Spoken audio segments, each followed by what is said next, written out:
Yeah, it's okay. Oh, okay, gotcha. Yeah, And in the competition guidelines, we will also touch base on things about code and the scoring criteria. And then what the very, very fun part of the whole day, and it's the Design Charrette. There's there's this QR code here. Please scan it. We're gonna want to have a more of an interactive presentation, so you can also give us some feedback on what you believe missing middle housing is. We're gonna go through this presentation together, understanding your input about missing middle housing. So you should be seeing in the Mentimeter, what is the Finding Philadelphia's Missing Middle project? What is missing middle housing for you? Please take a moment to take a look at your phones and reply to that question. I know you all have like a cheat sheet on your tables. Try to not copy. Just tell us what you think about missing middle housing. I would put the QR code back up just in Yes. case somebody needs to scan it. Yes.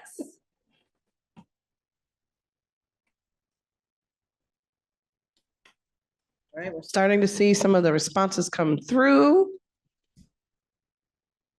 So we have drastic scales of housing, That's a good one. an in-between home, walkable neighborhoods. I want to be able to get to the pharmacy on foot when I'm not well enough to drive. Yeah. Housing for up-and-coming professionals as families of smaller size and makeup, smaller scale multifamily units, affordable housing for communities, housing types and options that do not require people to look at shelter as foremost a financial asset through homeownership, especially specific types of structures. Lots of answers are coming in. We're going to talk more about the benefits. People say beneficial for families, so we're going to get into how. A lack of housing such as duplexes or townhomes that are affordable for single families, like a starter home perhaps. The future, who said that? Wow, yeah. Housing that sits in the gaps between zoning, loosely. So please keep on answering that. We would love to receive your answers, and we'll explain why later in the slides as well, but we'll keep on moving. Please keep responding. Thank you, Tiziana. So this is the first time, well, not is the first time, the John Stewardson Memorial Fellowship in Architecture was away for a little time, but now it's back, and that's wonderful. And we have Andrew Hart here to explain us why this is such an important day. We're connected. All right. Hi, everybody. Thanks for coming. Adjust this. I wrote a speech, which I never do. Hi. So I'm here today. I'm Andrew Hart. I'm a registered architect here at the Commonwealth of Pennsylvania. You may know me as a assistant professor at Jefferson. But today I'm here not wearing those hats. I'm here wearing my hat as the managing secretary of the John Stewardson Memorial Scholarship in Architecture. You might know it as the Stewardson Fellowship. All right. It has existed since 1897.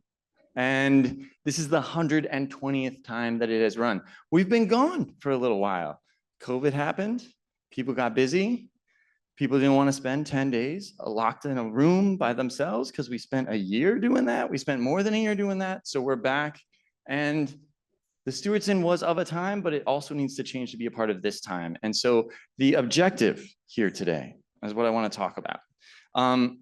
So the Stewardson was founded because John Stewardson was somebody who connected people in the architecture community when it was just starting out as a profession here in the Commonwealth.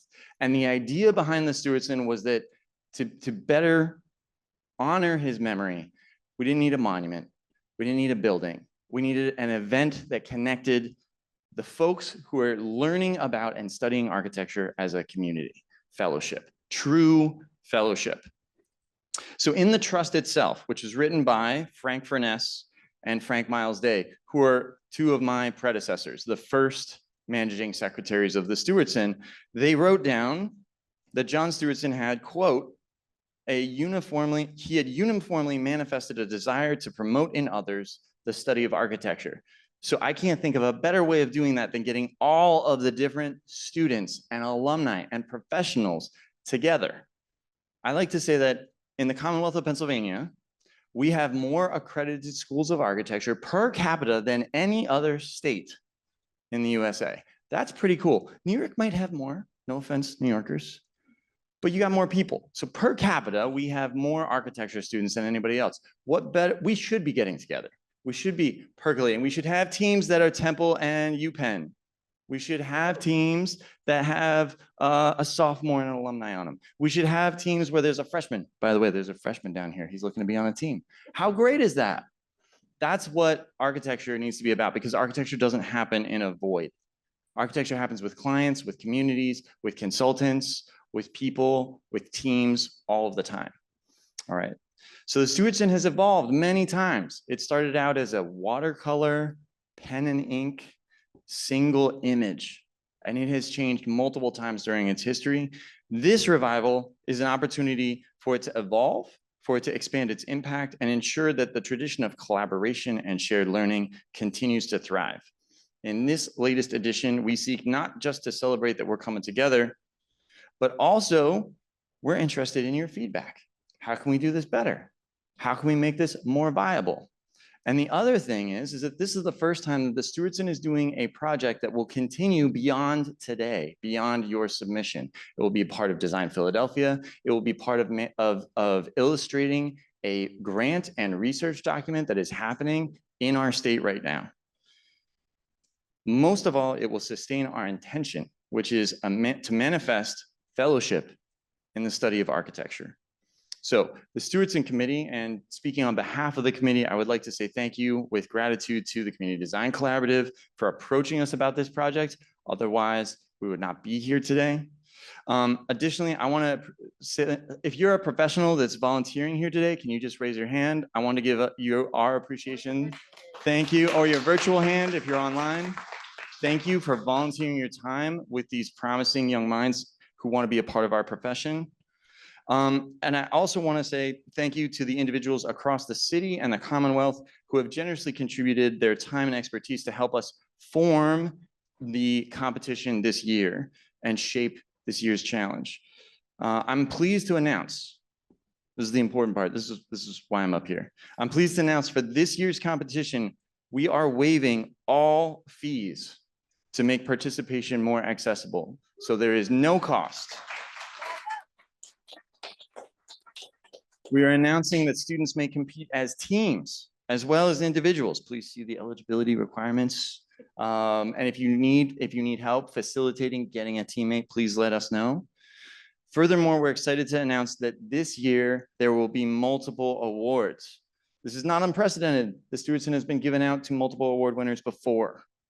But we'll be offering $5,000 for individuals and up to $6,000 for teams of up to 3 people. Beyond financial support, we are committed to engaging and promoting fellowship between our students, between our institutions, building connections between our alumni, bridging between the academy and the profession. And by building on these past efforts, we aim to create a more inclusive, enriching experience for all participants today and through the completion of this competition. To the staff and administrators, the academics in the room, I want to say thank you for stewarding these students and these alumni up and into the profession. To the professionals in the room, I say welcome and thank you for your time, your expertise today, but also tomorrow in your offices and guiding these students into our profession.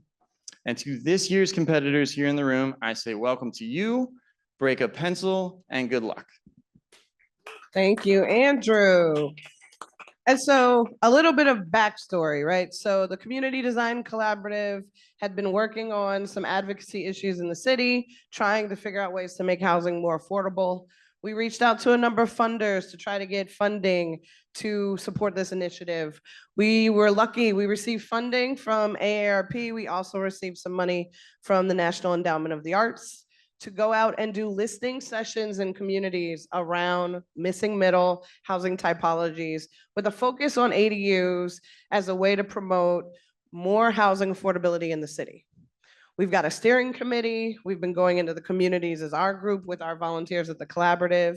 If any of you are interested in learning more about being a collaborative volunteer, let me know. If you are a collaborative volunteer, or if you've done it in the past, could you put your hand in the air? Because I know we've got a number that are experts and a few that are competitors, including our 2024 volunteer most valuable player, Janaya. Thank you for coming today. So we are really excited. This competition sits in a much larger context, right? We've got a steering committee of over 50 individuals that are housing experts in the city that are convening to try to guide this. They helped shape this competition guidelines. I want to shout out to Jack Conviser, who's online supporting us today, who's with the City Planning Commission. And our goal today is really to try to dream what could be different here in Philadelphia about these housing typologies. And you all are going to really be helping us move this forward so we could see what things could look like. Thank you. So what is missing middle housing? So we are referring here to housing types like duplexes, triplexes, townhomes that fall between the single family homes and large apartments. So in the middle size. They were common. They have been around for many years. And it offers an option that is affordable, that is walkable, that is focused on the community. It supports the community fabric that it's in this like smaller scale from our cities. And many cities in this country are revisiting their code, being very creative about how to make more available the possibility to build missing middle housing in their cities because it's affordable and reduces the car dependency, which it's vital, in my opinion, for the future of humanity in this planet. We're going through some examples of missing middle housing. You're gonna see here pictures from the different typologies that we found in our city. There's the live work option. You can have a little shop in the first floor, live upstairs, or you can also rent the commercial space and live upstairs. There are the townhouses, which are like inherited their characteristics from the Trinity House. And in general benefits for missing middle housing, I may be repeating myself, but it's a smart land use. It has it offers reduced transportation costs, supports multi-generational housing. We can look better in another examples how they can do this. And yeah, it's an option that benefit the income, benefits equity across our cities, and empowerment of communities. So here are some examples and some personas. Do you want to talk about the personas, Taze? So you can see in these images a little bit of what these different housing typologies would look like. So for the stacked duplex, imagine a 44-year-old teacher who lives with her daughter in South Philadelphia in this duplex. They would live together on one of the floors. The home offers affordability, walkability, and a balance of privacy, community making, and is ideal for their family-friendly lifestyle since it's just the two of them in their home together. So looking at that multiplex below, you can see that there's a lot of homes together in this multiplex. Take David Brooks, a 24-year-old software developer who is a musician and he lives in Fishtown. He enjoys the affordability and being in an urban landscape while balancing his work and social life. So if you look then at the detached ADU, you can see that they might be living in the backyard of someone else's. And we'll get into the ADUs a little bit later, but for a sneak peek of an ADU, Malik is a 32-year-old. He's a freelance designer, so he's able to just have his own space. He doesn't need very much, living in a little tiny ADU. And he has this flexible workspace that supports his career, and he's an activist, and he has a very social life. So then looking at that last example, this courtyard housing where there's a shared space in the middle. There's typically some green space in there as well as preferred. So Linda and Robert live together in their courtyard style home as a retired librarian and a part-time worker in their early 60s. So it's nice when you're older to live in this courtyard style because you have a lot of people living around you, and you're able to enjoy that green space and the amenities and be active members in their community, which is really essential for the elderly. So they're able to have this strong sense of connection in this courtyard style. Thank you. We have another typology, is the stacked triplex, 3 to 3.5 story buildings, 3 stacked units, private entrance for each of them. There is no backyard in this example usually. The fourplex, and this is also, well, all these examples are in Philly. It's a 2-story building. It has somehow like the size of a house, of a single unit, of a single family home size, but fits, of course, smaller apartments and more people. So it helps in terms of density. Sometimes this is also called a quad or quadplex. Side-by-side duplex, that's like the most common that I've seen in West Philly where I live. 2-unit home, it's like a mirror house. So you can share the space of the porch, and offers benefits like single family homes, but it allows like a more affordable financing. The cottage court with the previous personas, the retired couple that we saw, and this is Madison Square, a beautiful example here in Philly. If you have not been there, I encourage you to visit the area. So now we want to ask you, and here's our QR again, which missing middle housing typology would you like to live in? I know I have my favorite. Please let us know about yours. First one up, and a detached ADU. So maybe you can build your own detached ADU somewhere. If we get it legalized. If we get it, That's important. Maybe outside of Philly. So right now leading is the cottage court and the live work. Oh, so courtyard just went up. Well, maybe I don't want to say if you guys want to like copy off of each other which one's leading, but cottage court is pretty popular. Least popular is multiplex and stacked triplex. So if you guys picked that one, you're the outsiders in the room right now. Nobody wants to live and work yet. You're a student, maybe later. Live and work is, so the top 3 are cottage court, courtyard, and live work. We still have multiplex and stacked triplex losing with 1 person each. So yes. If you didn't hear, multiplex and stacked triplex is what we have the most in Philly. So you guys are alone still at 1. But cottage court is clearly winning right now, and it's still the same. Cottage court first, courtyard second, live work third. Okay, thank you.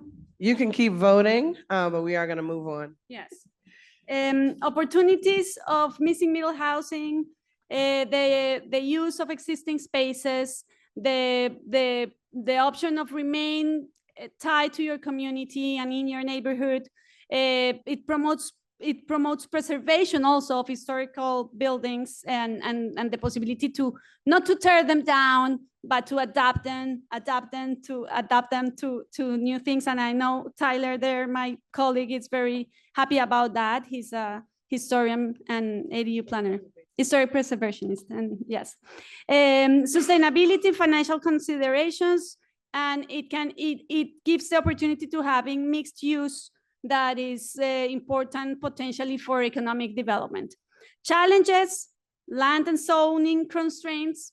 This is why we are here. Taya just said it, but I want to highlight it. This is why we are here and why we need all of your fresh, full of stamina brains and creativity to help us think on a way to transform those codes so this kind of housing is more available to build in our city. Construction and design issues, affordability and market barriers are also another challenges. And there's a lot of resistance within communities. But I think it comes from misinterpretations, misunderstandings, and that's why we have started this community engagement. And by this, I not mean today, but Taisian is going to talk a little bit more about that in some moment. But we have already reached out to many zip codes in the city, and we want people to understand better what missing middle housing is and all the potential it has for a more sustainable future in Philadelphia.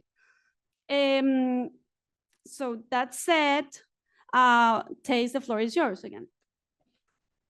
So we've been doing these public engagements with the neighbors in the neighborhoods around Philadelphia, and these are the goals that we have to address that housing affordability and to change NIMBY. NIMBY is not in my backyard attitude. So people were like, I don't want ADUs in my neighborhood. And also we're trying to advocate for equitable housing, encourage innovative housing designs, foster civic dialogue, influence policy and zoning changes, and engage diverse stakeholders. And in engaging those diverse stakeholders, we were in a lot of different communities. So we were able to present missing middle housing and ADUs to 7 neighborhoods so far. And we were heard from a lot of different voices. Through surveys, tablings, and one-on-one conversations, we were able to receive these feedback, and this feedback informed what we're having you do today. So the some of the designs that you will do will not be able to happen in Philadelphia. So we're trying to find those designs so we can visualize them and show what is possible. And that is the challenge, to make a change today. So we use Mentimeter in the neighborhoods as well, and we were able to answer some questions about what makes the communities feel connected and welcome. And that highest number was strong community engagement, local events, parks, and play spaces. So how can we form missing middle housing around these spaces that people enjoy being in? So having the long-term relationship with your neighborhood and being able to feel safe in your neighborhood were the followings. And then what is the biggest challenge that Philadelphia residents have with finding affordable housing is the rising rents and property values. And we want to be able to figure out how you can have that affordable housing and then having those empty lots. So when you have an empty lot, how can you transform that into housing that is new and unique? And then just having the subsidized housing is another thing that they mentioned. What are accessory dwelling units? So they are versatile, family-friendly housing options that have existed, again, as I said before, for centuries under different names. They will host a single family, and they can be attached, detached from a current structure, or completely built and as a new construction. This is one example that we liked a lot. You can see in the slide where the image in the center was built. This is in a Chicago firm that's called Via Chicago Architects. They completed this project recently in 2023.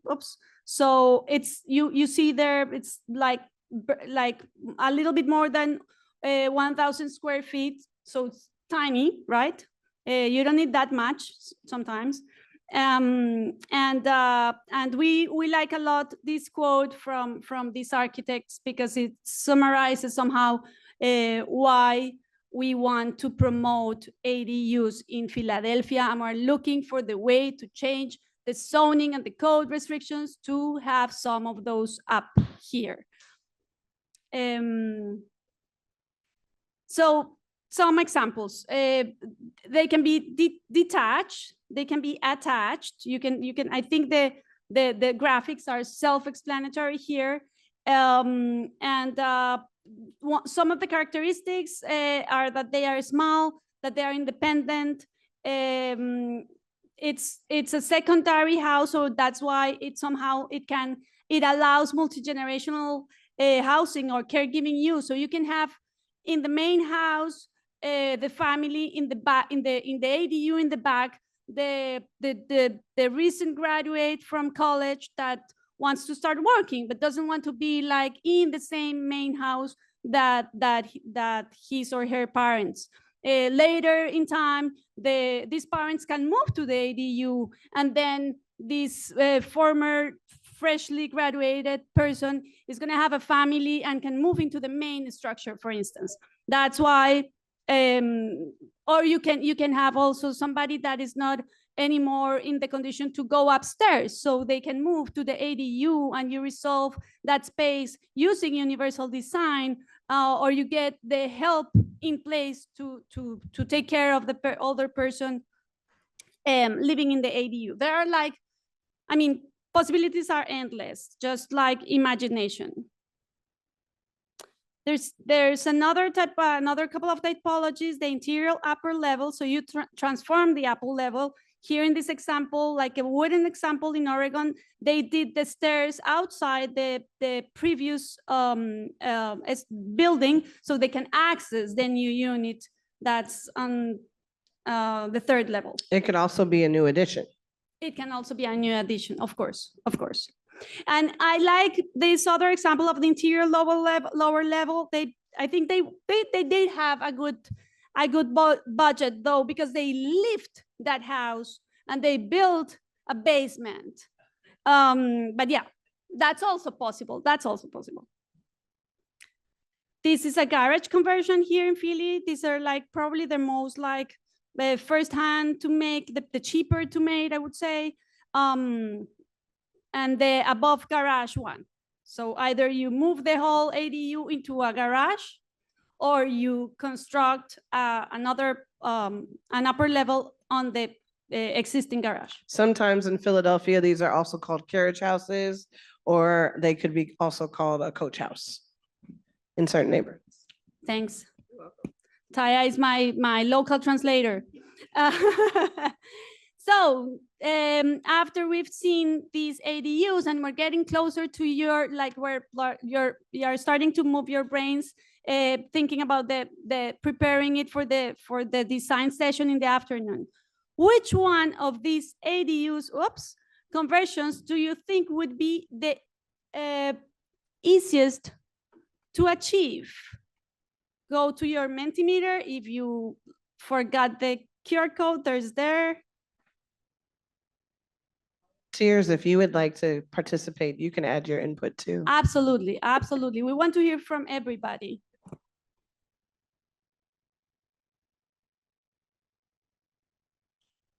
Oh, sure. Okay. So our leading example right now is the garage conversion. Most of you picked that probably because Anna said it was the easiest, but I would like you to pause for a second and think though, how many garages have you seen in Philadelphia?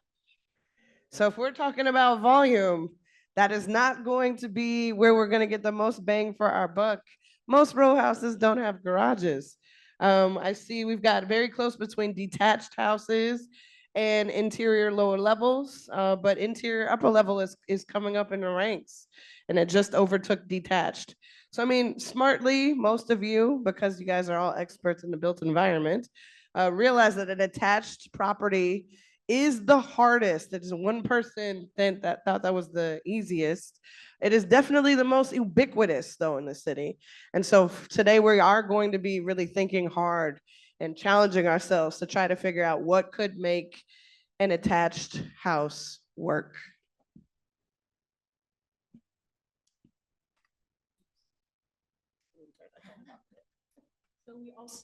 We also talked in the communities about ADUs. So we asked them what the greatest hesitation and the greatest encouragement will be. And these got very, there wasn't a lot of, everybody agreed, essentially. They could only choose one answer though. But those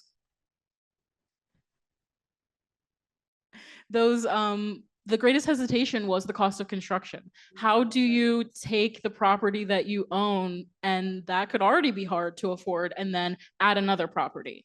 But then directly related, the greatest encouragement is generating the rental income. And these neighbors were asking questions such as, when would the income come and how much would it cost to make? So the community is also really thinking about all of these things that we are challenging you to think about today.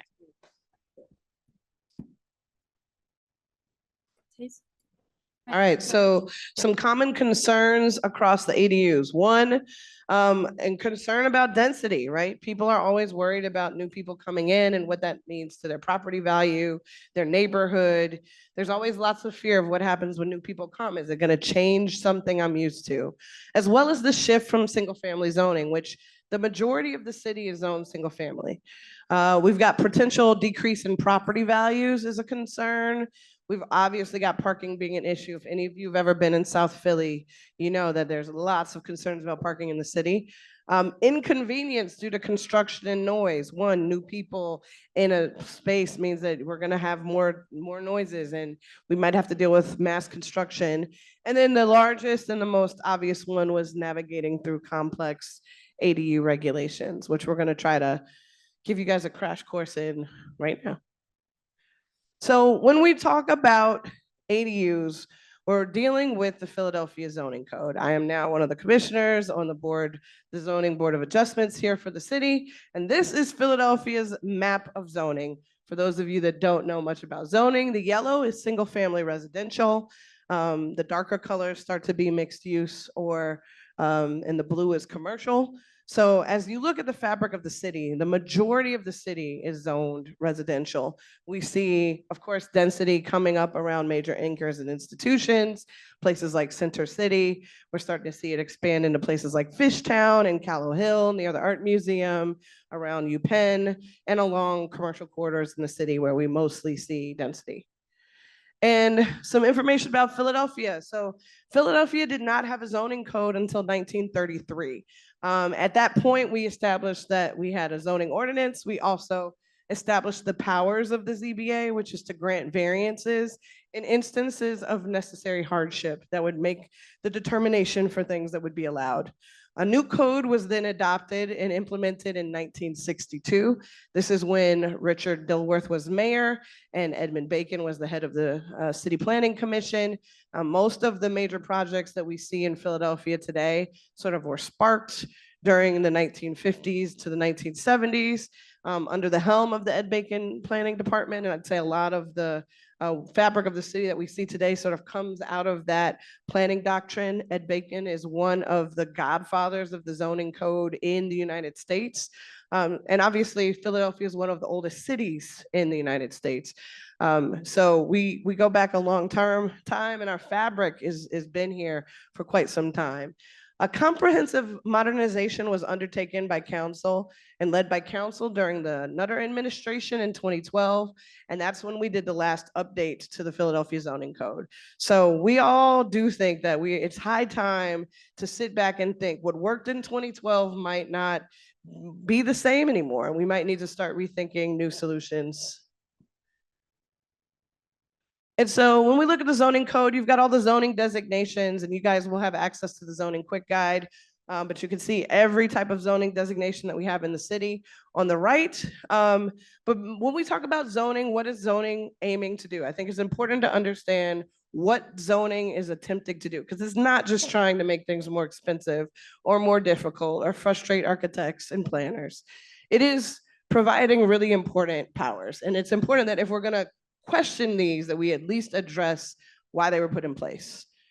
The first is separation of uses. Anybody in the room been to Houston? Yeah, Houston has no zoning code. You can build anything anywhere. It made it incredibly expensive and difficult when the hurricanes happened and they had to try to figure out how to move people around the city, because anything can happen anywhere. It makes emissions, it makes pollution an issue, traffic is an issue. So we know that understanding use and assigning use to spaces and areas is actually something that's really important. And it's done to both protect residential values as well as quality of life for people. 2, neighborhood character. We have a lot of really great neighborhoods in Philadelphia. People say Philadelphia is a city of neighborhoods, and some of them have very distinct identities and character. If we want to keep continuing that and we want to promote that, that's something that we have to be aware of. That could be things like how high the buildings are, if there's a porch, if there's not, materials that the buildings are made of, things that are treatment on the facade.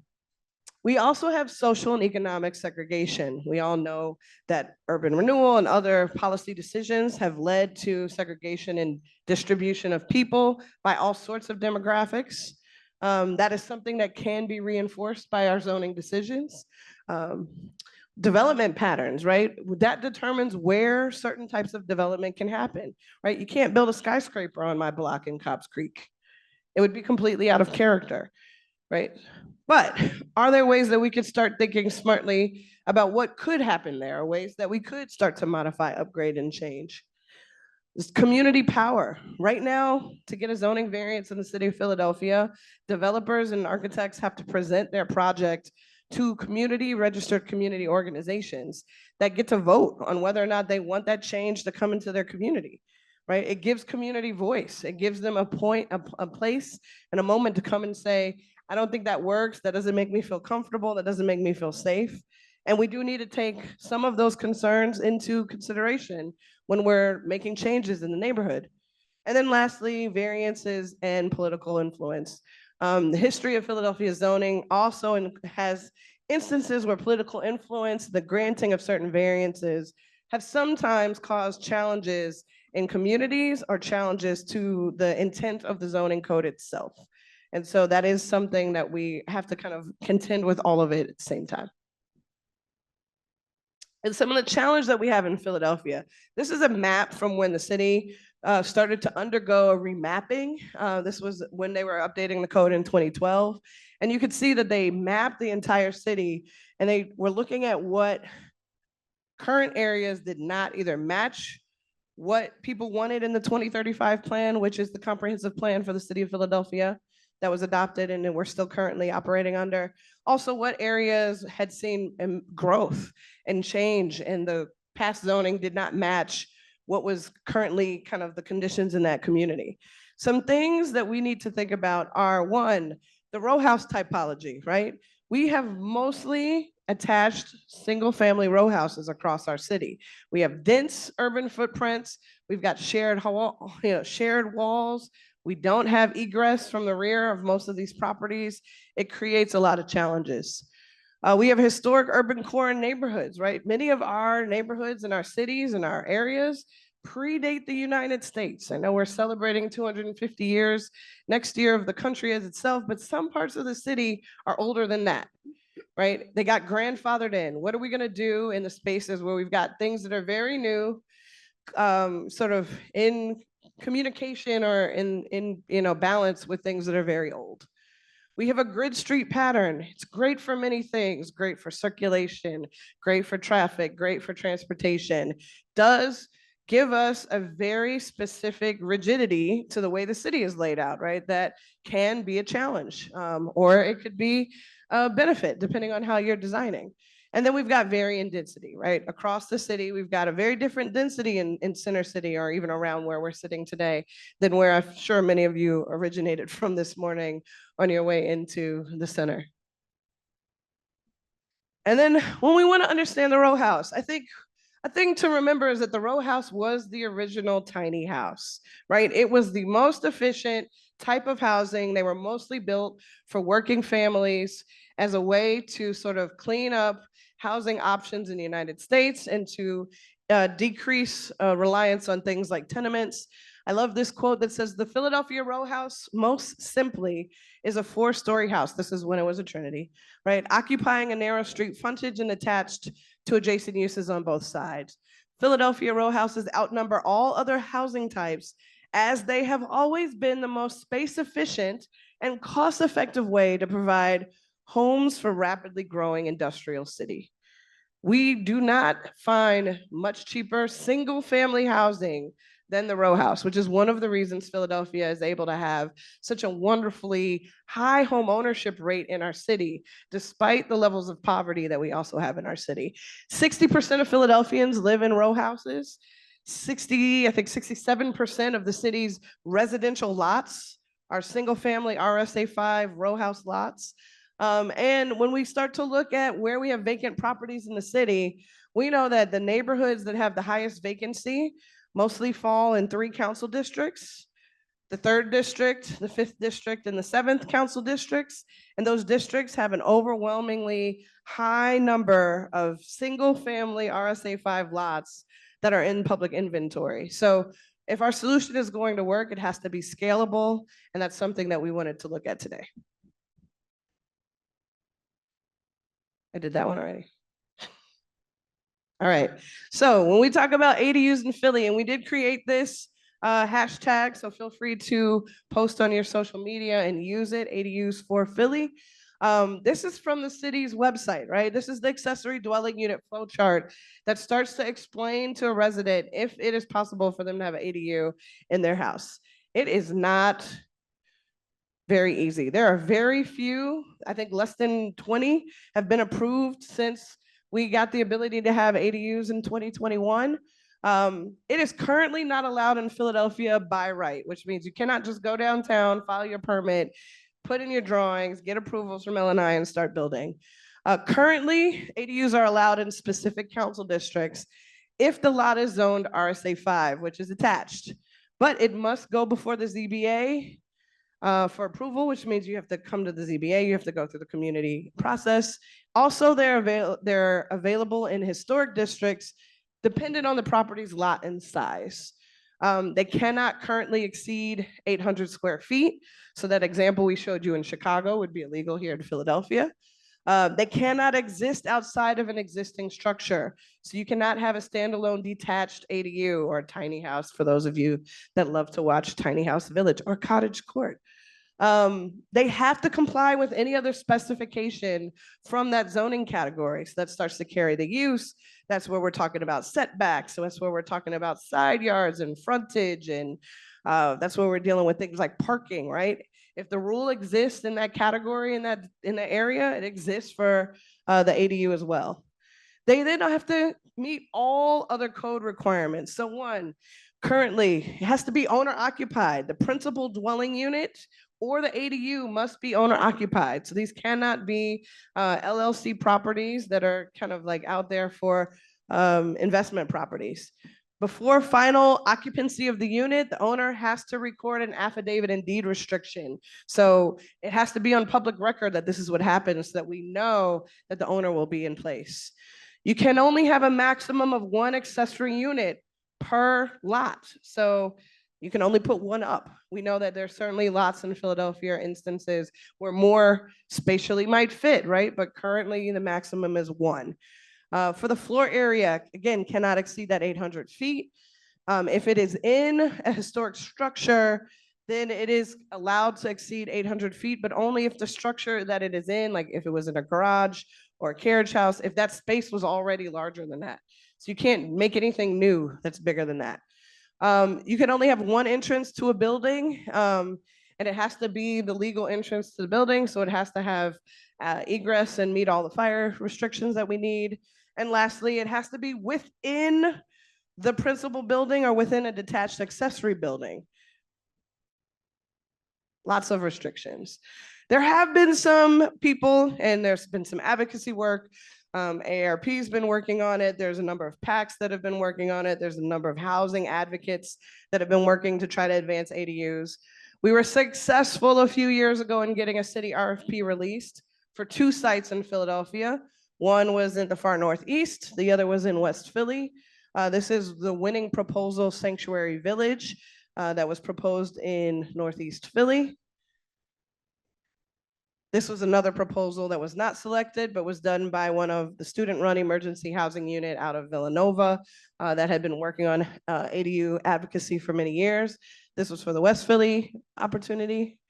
And then this was eventually the winner of the RFP in West Philadelphia, which was being developed by Mosaic and built and designed by Moody Nolan Architects. for 26 ADUs in West Philly. Both of those pre-approved city RFPs have since been canceled. And so these projects are not moving forward. And we're gonna have to go back to the drawing board to try to think about what comes next for ADUs in the city. Thank you, Taya.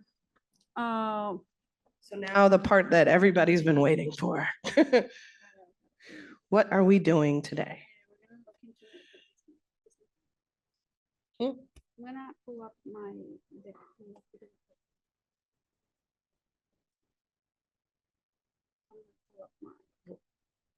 So open the PDF. Yeah, or I can take a look at All right. So in front of all, when you all came in, you should have gotten this packet. It'll also be available for you via PDF. We're gonna send you a link to all the documents that goes over the outline, that outlines all of the guidelines. Yeah, so you can see this is the table of contents overview, important dates.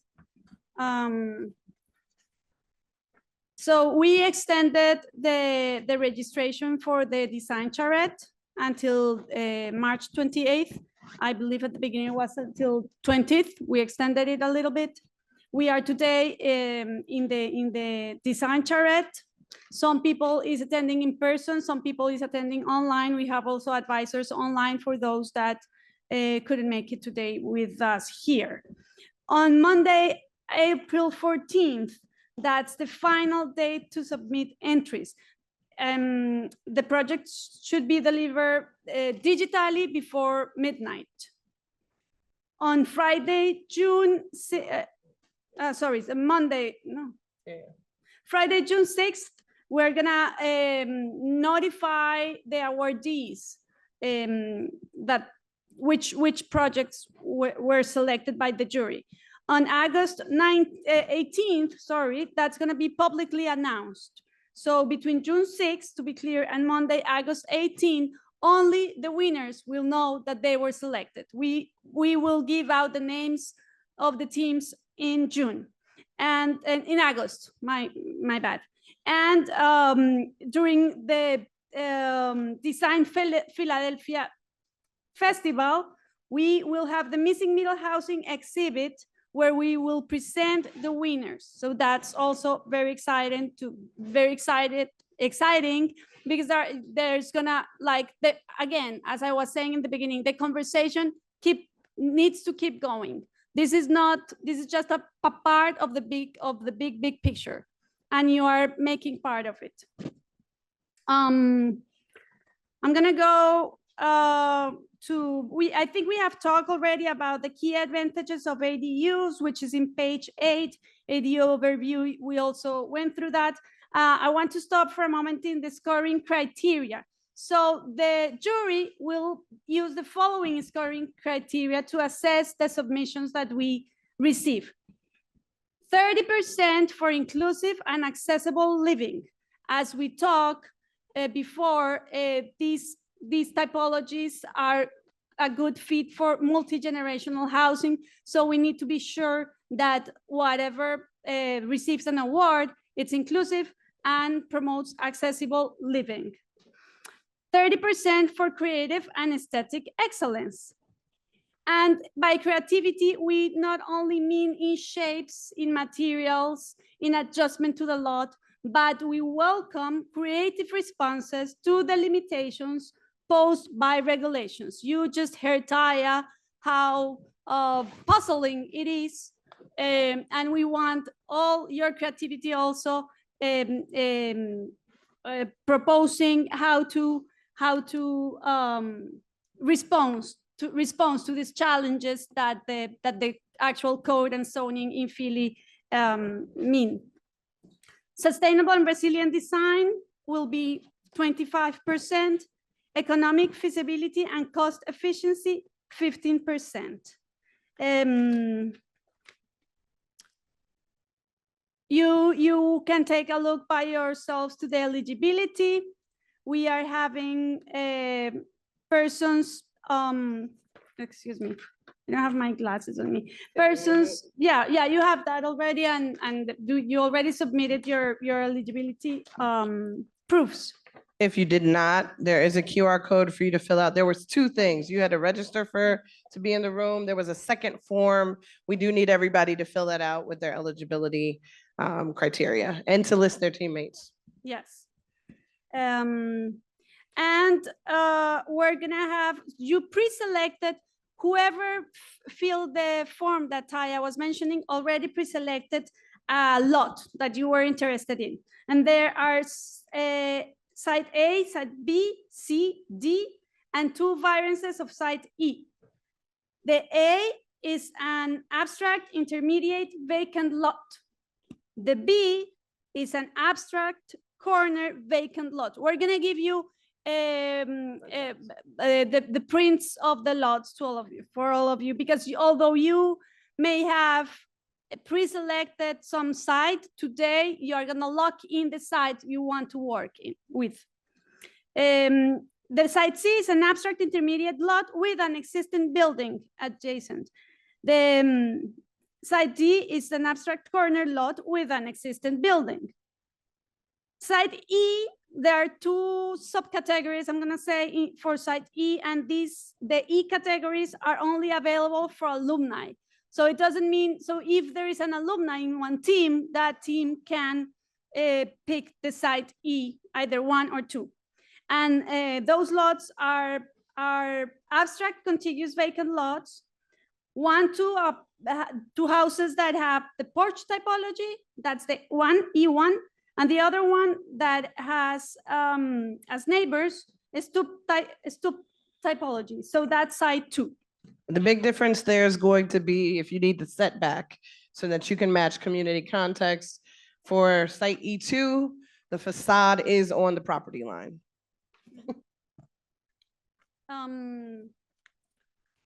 So let's go to page 12, and we're gonna look at registration requirements, the continuation. So how do you submit your projects?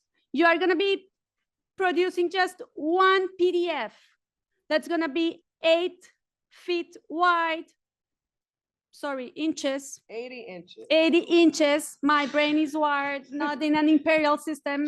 My This bad. confuses her every day, you guys. 80 inches. 80 inches by 40 inches. So it's a horizontal format. If you want to see examples, we do have the boards up from the bacon competition. So you can see the size of the board if you just want to understand for scale. They're down the hallway and they're in the back in the gallery. We're going to answer all questions in a minute. So write your question down. Correct. This is the updated, and then, yep. So we're going through the updated guidelines today. This will get put online after we leave today. Anything in the room supersedes anything that was online. Yep. Yes, and everybody's gonna get access to a box where you'll find the guidelines, the lots, both in CAD and InDesign, the one-pagers, and this presentation as well. So going back to our board, when you submit it, because it's a digital submission, you should be able to get it down to 10 megas or less, please. And we put there some hint on how to do that. Somebody, and we can go over this during the question, but there was a question that we received about the submission, so we can go over that during the questions. What do you have to include in that one board? Floor plans, as many as you want or as many as you need. The primary plan must be 1/4, 1 scale. Any other plans must be 1/8. Minimum 1/8. Yes. Minimum. Yeah, that's there. That's written there. Minimum. Minimum. A site plan, minimum 1 elevation and minimum 1 section. Be clever. Sections are all like, with sections you can tell a lot about the whole project. So be clever in which section do you want to work most in. You can put 2 if you made it, if you manage to optimize the space you have. But personal advice, be very clever with your sections. You can tell a lot with a good section. Also, all of these are your minimum criteria. So if you have a question like, oh, could I do bigger than 1/4 scale? Yes. You can do Could any. could I do a model and then take pictures from the model? Yes. Wonderful, wonderful. But the board will get disqualified if it does not meet the minimum criteria, which is in the on the page. Rendering or axonometric drawing. Again, if you want to do a model and take a picture, that counts as a rendering. If you want to do a more technical drawing, that counts as axonometric or rendering. The idea is that we want to see the form. There's a lot of, I think during this presentation, you have heard from us a lot of political realities in terms of what is sustainable, what not, how do we want to strengthen our communities and the social fabric of our communities or whatnot. So we want you also to have a narrative and tell us, why do you think this proposal is important? What are you approaching? Is this a multi-generational ADU? Is this supporting like new families that usually don't have kids? Like what's your political view for your design? What is the social change that you want to ignite with your design? So please include that in 300 words maximum. Is not that much. I know it's hard for us. 350. What did I say? 300. Oh, come on. 350 word maximum. Do not write us a research paper. And again, include there the code restrictions that you are addressing, because we are encouraging you to be creative around code. What do you have to have in those ADUs that you are going to design? You have to have a sleeping area, and I'm not going to go through the definition of these. Those are here. But your ADUs must have a sleeping area, a kitchen, a dining, bathroom, entrance. There's a limitation in area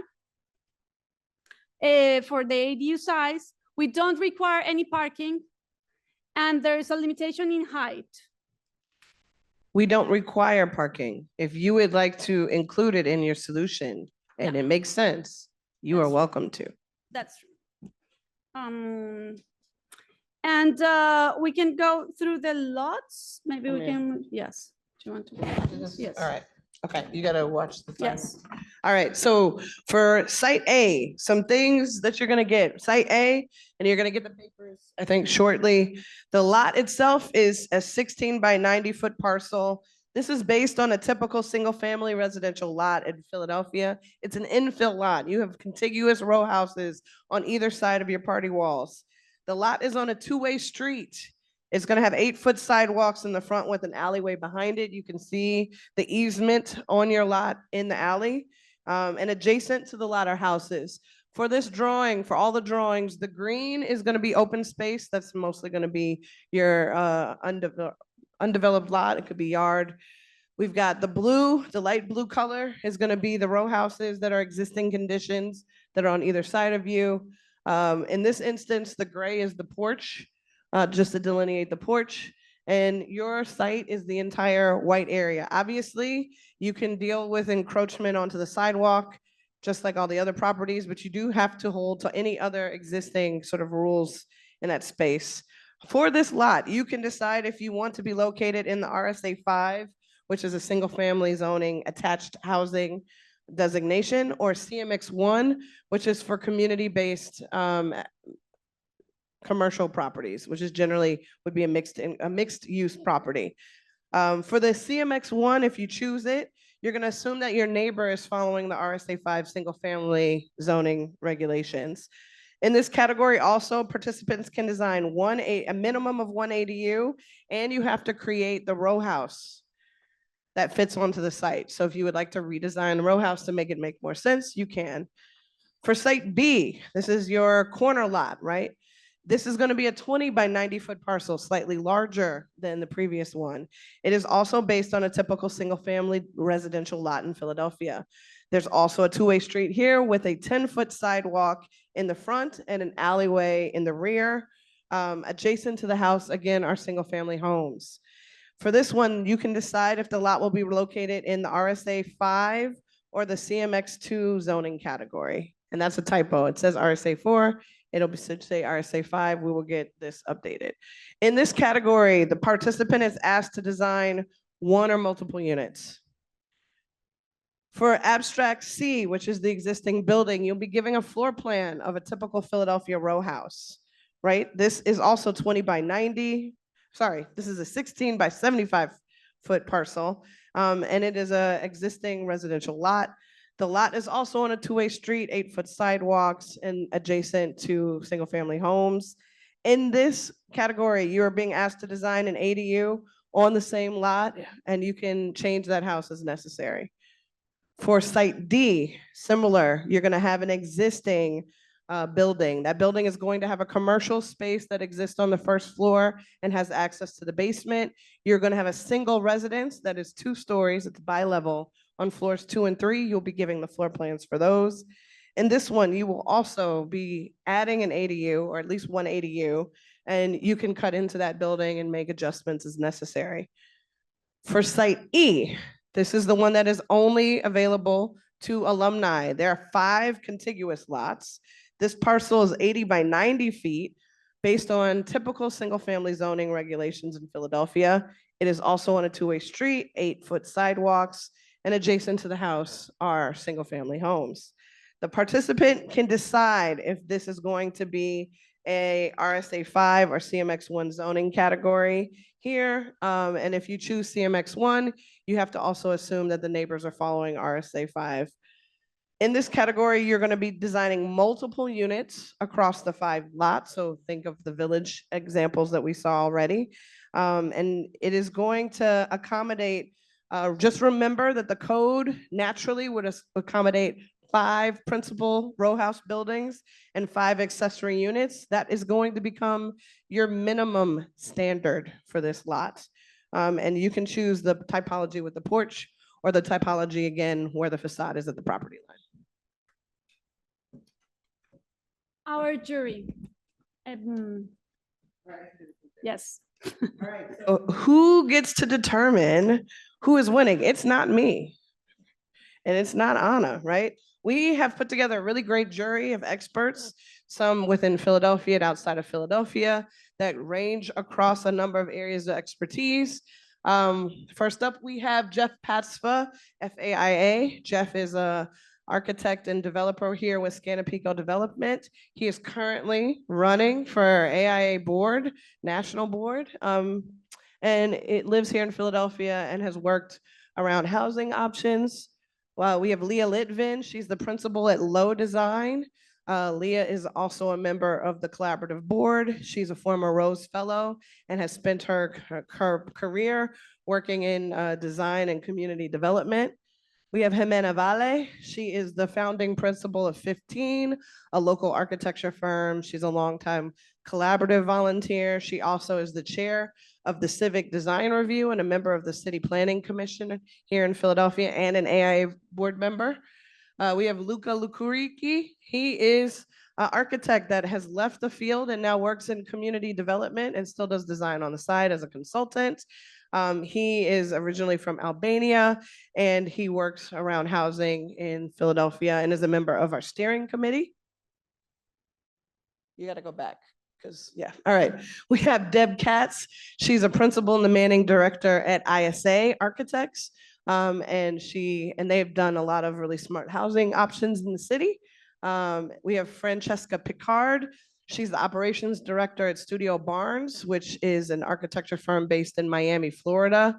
And they've won a lot of very recent awards.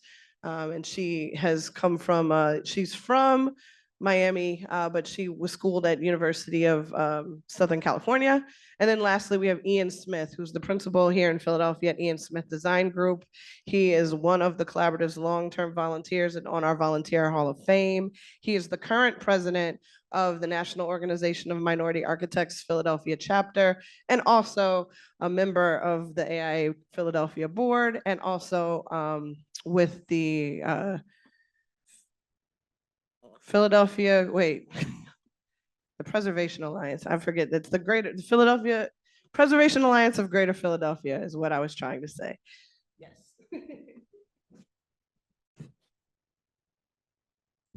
questions and answers. We had a question that came online, that came via email before. Somebody was asking if they could submit the proposal before the deadline. Yes, of course. I mean, if you can, you're welcome. And if they could use resources that were not only digital. That's where I'm imagining like the model or the, I don't know, they want to, yeah, build something with their hands. They maybe want to mock up a real size ADU. I don't know. Yeah, you don't need like the media doesn't have, the media to submit is digital, but the media to prepare your proposal and to design is whatever you like to. Whatever you prefer. Yeah, you can scan hand drawings, you can take pictures of models. If you do produce things, we would of course love to see it. If your project gets selected, that is something that we could also put on display in the exhibit. In the exhibit, yes. So keep that in mind. We would love to have an exhibit that don't only have like 2D representation of the winner projects. Now, I know there was some question there. I mean, now that's the time to make the questions. Yeah, so if anybody has any questions, both online or in person, we are going to record all the questions and then we're going to also post them online so that everyone has access. Okay, there was an online question. Do these lots have accessible alleys? Is that what the hatched area shows in the back? Jack. Technically, yes. So yes, Jack, great question from City Planning Commission. So the hatch at the back is for legal egress alley with the City of Philadelphia. I know I have one in the rear of my house that you cannot see the ground. So we do want people to keep in mind that is an alleyway, our assumption is going to be that it's going to allow exit at the end of the block. But for any of you that live in a Philadelphia row house and may have experienced some of them are beautiful in the city. Keep that in mind as you're doing your design, right? Because not all alleys are the same. You can assume that this one is going to be the best condition that we would ever want, okay?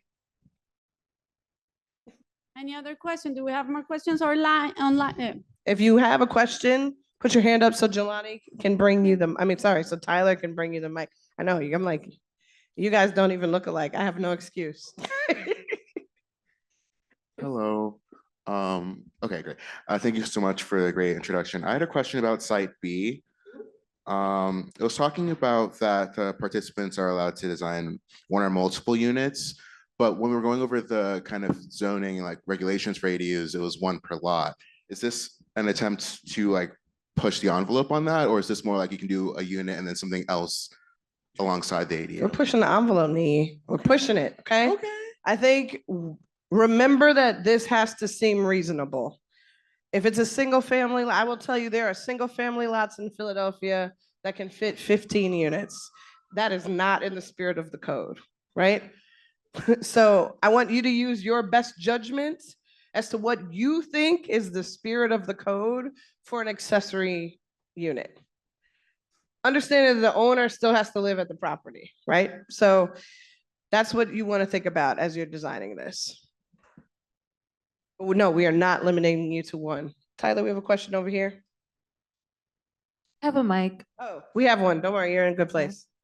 I'll stand up as well. My question is about Lot C. You had made a statement earlier. You said that you can adjust the house as needed. Are you talking about the existing house that's there? We can adjust that? Correct. So you're going to be given a floor plan, but you can cut in you cannot completely demolish the house because that would be the same as the other lot. But you are allowed to make modifications to that existing floor plan. And there's other information on the sheet that tells you a little bit more, like ceiling heights and roof heights and basement depths below grade and all that. We are handing in the copies of the lots to all of you now, so it's easier for you to understand what you recently saw on the slides. Hello. I just wanted to ask whether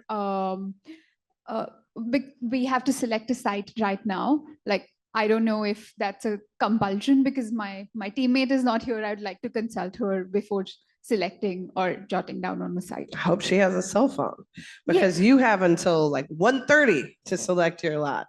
The idea is that you will select the lot It's before gonna you be a little bit leave. more It's gonna be a because little we're bit low. running 'cause behind. Let's say we were like behind, two. but you'll have until the end of lunch to select your site. Okay, thank you.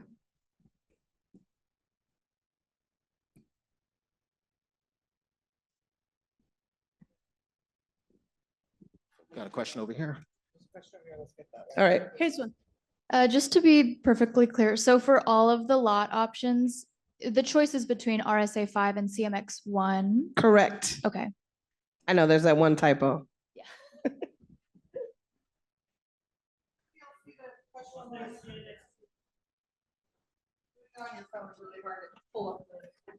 I'll check, David.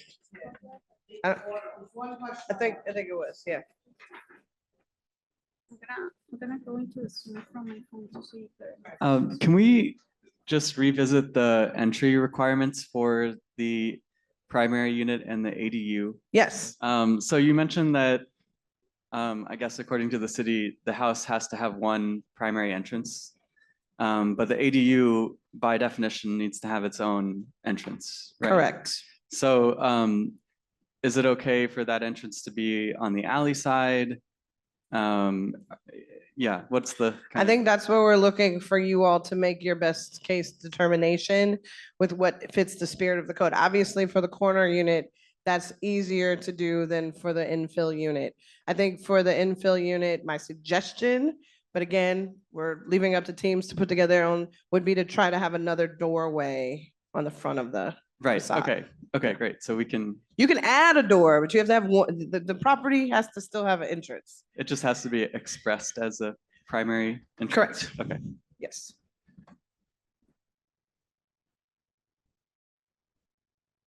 Question over here? Oh, right here. Mike's coming. Where are we on time? Hello. So I had a question. I just wanted to clarify. Typically, variances require hardships, right?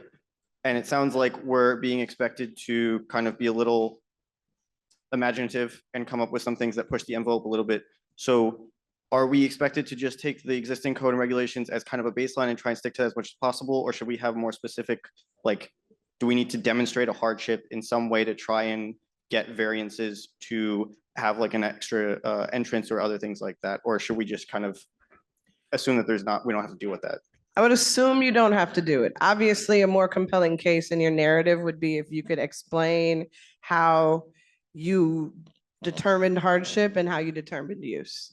So again, we're not requiring people to like pretend they're seeking a variance. That's a very complicated process. But I think it is something that you should keep in mind as you're designing, right? I think that's a great example of like, could you fit more units here? Are 15 units appropriate, right? So I think use your best judgment. But the idea is to try to respect the spirit of the code. All right, we have a question from online, Emily Doris. Are these lots actual lots in Philadelphia or just hypothetical? They are abstract. They are hypothetical lots. These do not exist in real life.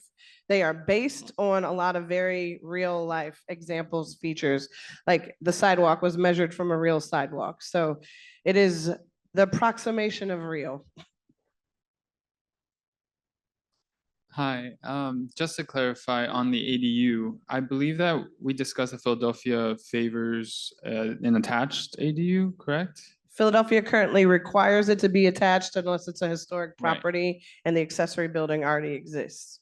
Okay, and so in this exercise, we are allowed to explore an unattached. Correct. So we're gonna push it. Yep. Perfect. All right, thank you.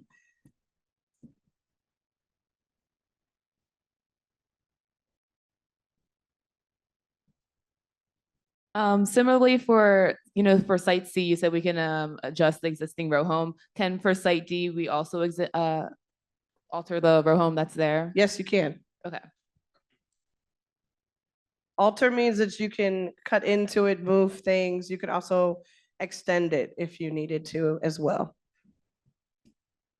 I wanted to ask about for all the sites like A to D, are there any site restrictions in terms of setbacks that we need to consider for that I'm not aware of for ADUs especially, and what is the height restriction as well? So the height restriction for RSA 5 is 38 feet. And that is going to be when you, like, the zoning quick guide is one of your resources. So actually, if you guys flip to the back of the book, there's a number of resources that we have linked. When you get the digital copy, you'll be able to click to the link and get to it. It includes the zoning quick guide for Philadelphia. It also includes actual links to the parts of the code that we are referencing when we're talking about things. So you'll be able to go straight to it and it'll give you all of those restrictions. We've also written on the page though, where the roof plane is and where it is below grade. So you're gonna get a lot of the physical information that you would need to sort of decipher details about the building. There was someone asking, how will the site information be shared with those on the Zoom call? So there's a box.com We- link, which is like, it's like an online folder Yes. that you'll be given. And we have already shared it with not only the people that is online, but the people that is in person here. So you should have an email with the inviting you to access that box. So you who are in person could also now access the documentation that's digital. In that link, you're going to find all of the underlays for the drawings as PDFs, as Illustrator files, and as CAD files. So that you can work in whatever medium makes the most sense for you. We want to try to make it as easy as possible. Any other questions? Are there any tables that did not get the lots? Because every table receives, there. we've got a few. Okay. 1, 2, 3, Keep your hands up. 4, 5 I'm tables. seeing 7. 7. Yeah. All right, 7 tables need lots. Okay. But more people, maybe there's people in a table that not necessarily are a team. Yeah. Some tables have multiple teams or multiple or more competitors. competitors.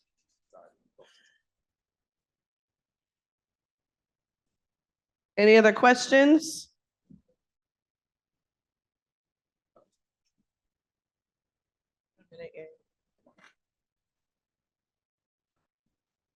All right, so yes.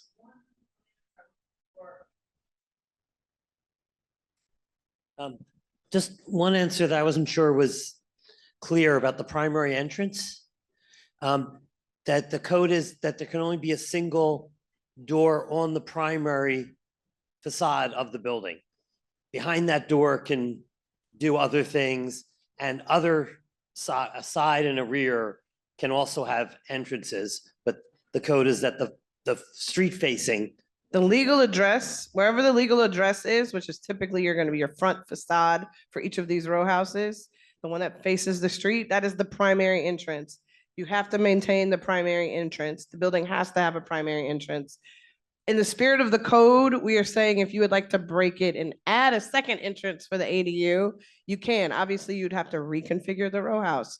You could also use that same entrance and figure out a way to get people into their own primary structure. So you could do a vestibule or a lobby, right? You could find another way, but. Or even a courtyard. Or even a courtyard, right? But you have to have an entrance. All right, one more question.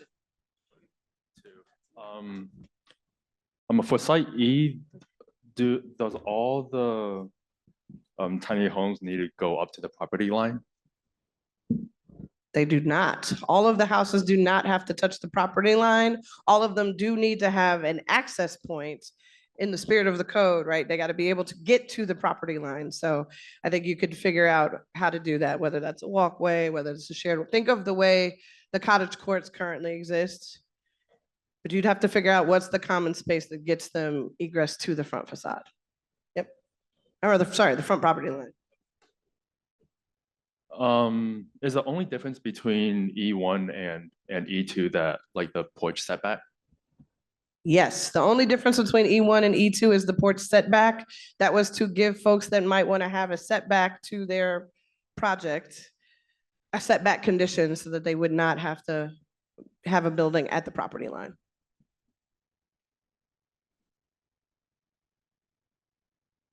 All right, so what we're going to do next, the rest of this is split into opportunities for you to work. One, we understood that this is a very busy time of year for everybody. We are trying to make this as easy as possible for you to kind of get your ideas out in a quick space. So for the charrette, we're gonna have the first 30 minutes and then we're gonna break from, actually, I'm gonna do this. Y'all can actually eat lunch while we're doing this part. You're going to be able to talk to your group or at your own table. We've got trays, we've got supplies. This is your time to test fit. If you came in and you were like, we picked this lot, but now that we got more information, we might want to change our minds or we might want to sketch something out really quick and figure it out. You've got time. We're going to give you guys until 2 p.m. to test things. For those of you that don't have a group, who need a group, if you are interested in competing and you need a partner, raise your hand. We've got a number of people in the room that are interested in matching with people. We're gonna try to do that now. So we're gonna say, if anybody's looking for a partner, if you could go into the back by the couches, we can introduce you to those that are available. Also during this time period, for those of you that are celebrating Ramadan, we have set aside time for you to also take time and pray. So we've got until 2 o'clock. At 2 o'clock, you're going to have to connect with Taziana. She'll be at the back where you guys registered. You're gonna have to go and confirm your final lot choice. At that point, you're gonna move forward with that lot. It is also a chance, all people who are competing, both online and in person, have something very special in the room today. You have access to up to 3 experts. These are volunteers that have come today to help you guys specifically. You can sign up for a 10-minute time slot with the expert. We have experts in code and zoning regulations, experts in residential design, and experts in sustainable systems. You can take as up to all 3. So you get up to 30 minutes of help from experts. They will come to your table. They will do a desk credit or answer questions that you might have. At the end of the day, you're gonna go away, you're gonna work on it, you're gonna submit it to us at any point between now and April 14th. And we wish you the best of luck.